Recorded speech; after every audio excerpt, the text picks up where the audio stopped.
बालाघाट विधायक कैसा हो, लाल भैया जैसा हो, वक्त बदल दो, ताज बदल दो।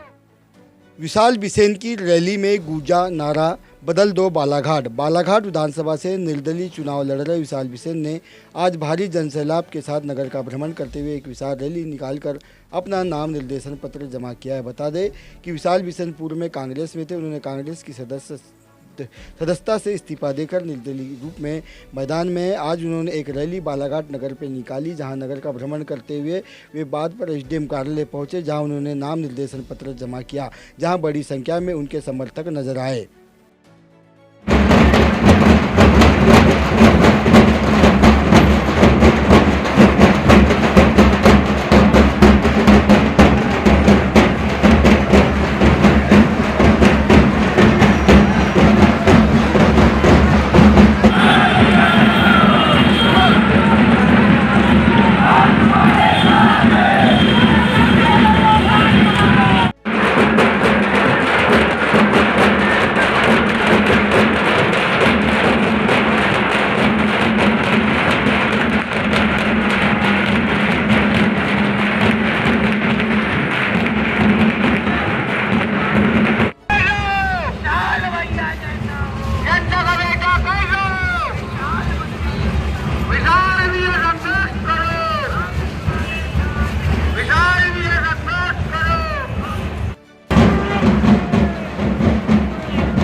संघर्ष करो,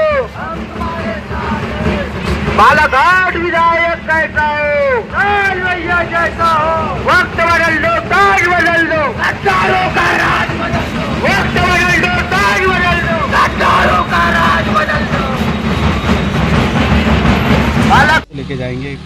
देखिए, मैं लंबे समय से बालाघाट विधानसभा क्षेत्र में और इस जिले में मजदूर वर्ग की, व्यापारी वर्ग की और किसान वर्ग की लड़ाई लड़ता रहा।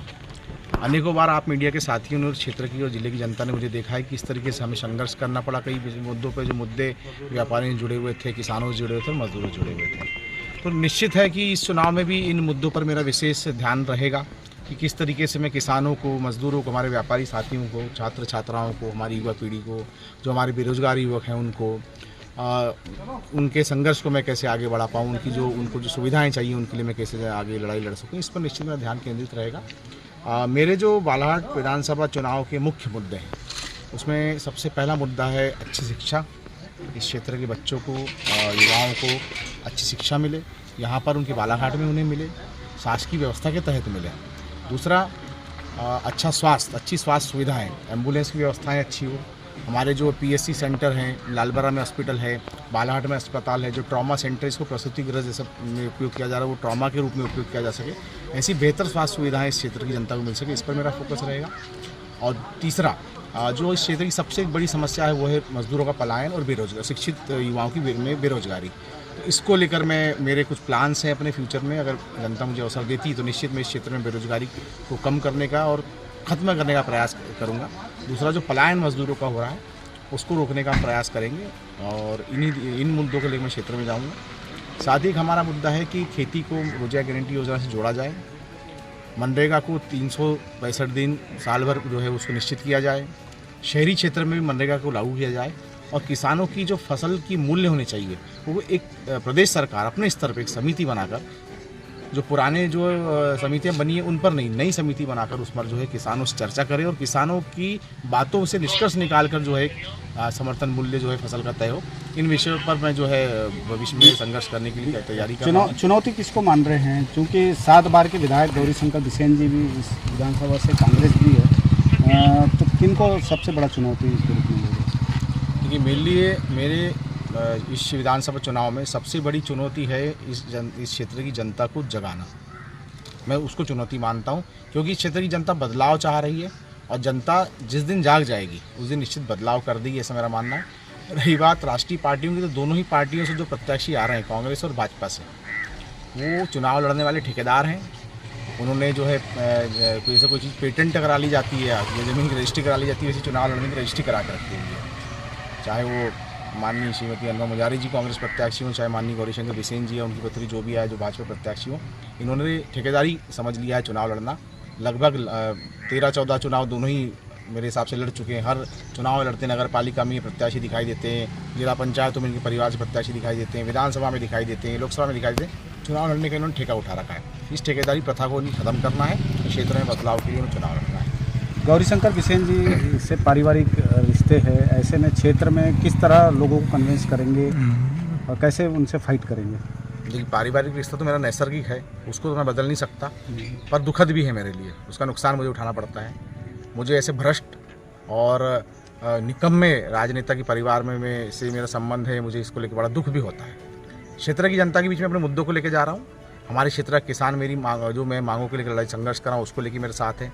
मजदूर वर्ग मेरे साथ है, व्यापारी मेरे साथ है, युवा मेरे साथ है, महिलाएं बच्चे मेरे साथ, महिलाएं मेरे साथ में। तो जब हर वर्ग मेरे साथ में, तो निश्चित मैं जो है अपनी बात उनके बीच में रखूँ और वो मेरा साथ देंगे। आखिरी सवाल भैया, मौसम को टिकट मिलना और उसके बाद में पिता का ये भ्रम की स्थिति पैदा करना, कि पिता के द्वारा फॉर्म भरना, ये इस तरह के तमाशे को किस रूप में देखें?